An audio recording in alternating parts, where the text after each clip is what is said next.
ಇವತ್ತು ನಮ್ಮ ಸೋದರರು ಅಂಜನ್ ರಾಮಚಂದ್ರ ಅಂಥೇಳಿ ಹೊಸದಾಗಿ ಪದಾರ್ಪಣೆ ಮಾಡಿದ್ದಾರೆ ನಮ್ಮ ಕನ್ನಡ ಇಂಡಸ್ಟ್ರಿಗೆ. ಅದೇ ರೀತಿ ಶ್ರಾವಣಿ ಅಂಥೇಳಿ ನ್ಯೂ ಫೇಸ್. ಇಂಡಸ್ಟ್ರಿ ಒಂಥರ ಹೆಂಗಿರಬೇಕು ಅಂದರೆ ಈ ಹಳೆ ಬೇರು ಹೊಸ ಚಿಗುರದಿದ್ದಂಗೆ ಇರಬೇಕು. ಲವ್ ರೆಡ್ಡಿ ಅಂಥೇಳಿ ಸಿನಿಮಾ 22ನೇ ತಾರೀಕು ರಿಲೀಸ್ ಆಗ್ತಾಯಿದೆ. ಎಲ್ಲರೂ ಅಷ್ಟೇ ಸಿನಿಮಾ ನೋಡಿ ಕನ್ನಡ ಸಿನಿಮಾಗಳಿಗೆ, ಹೊಸ ಪ್ರತಿಭೆಗಳಿಗೆ, ಹೊಸ ತಂಡಕ್ಕೆ ನಿಮ್ಮ ಆಶೀರ್ವಾದ ಇರಲಿ ಅಂತ ನಾನು ಮನವಿ ಮಾಡ್ಕೋತೀನಿ. ಮತ್ತು ಈ ಸಿನಿಮಾ ನನಗೆ ವಿಶೇಷವಾಗಿ ಕನೆಕ್ಟ್ ಆಗೋದೇನಕ್ಕೆ ಅಂದರೆ ನಮಗೆಲ್ಲ ಮೂಲತಃ ಏನು ಈ ಕೋಲಾರ ಜಿಲ್ಲೆ, ಚಿಕ್ಕಬಳ್ಳಾಪುರ ಈ ಥರ ಬಂದಾಗ ನಿಮಗೆ ಅಲ್ಲಿನ ಮಾತಾಡೋ ಭಾಷೆ ಬೇರೆ. ಚಿಕ್ಕಬಳ್ಳಾಪುರ ಸ್ಲ್ಯಾಂಗು ಮೊದಲನೇ ಸರಿ ನಮ್ಮ ಅಂಜನ್ ರಾಮಚಂದ್ರ ಅವರು ಅಲ್ಲಿನ ಸ್ಲ್ಯಾಂಗ್ನ ಬಳಸಿದ್ದಾರೆ. ಭಾಳ ಖುಷಿ ಆಯಿತು.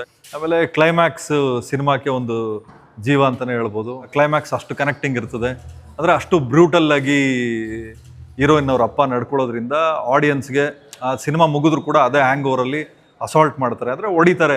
ಅಂದರೆ ಯಾವುದೇ ಒಂದು ಕ್ಯಾರೆಕ್ಟರ್ ಆದರೂ ಅಷ್ಟೇ ಜನಗಳು ತಲೆಯಲ್ಲಿ ಉಳ್ಕೋಬೇಕಾಗಿರೋವಂಥ ಒಂದು ಕ್ಯಾರೆಕ್ಟ್ರು, ಆ ಥರದ್ದು ಒಂದು ಅಭಿನಯ ಇದ್ದಾಗ ಮಾತ್ರ ಜನ ಕನೆಕ್ಟ್ ಆಗ್ತಾರೆ. ಸಿನಿಮಾ ತಂಡಕ್ಕೆ ನಾನು ಆಲ್ ದಿ ಬೆಸ್ಟ್ ಹೇಳ್ತೀನಿ.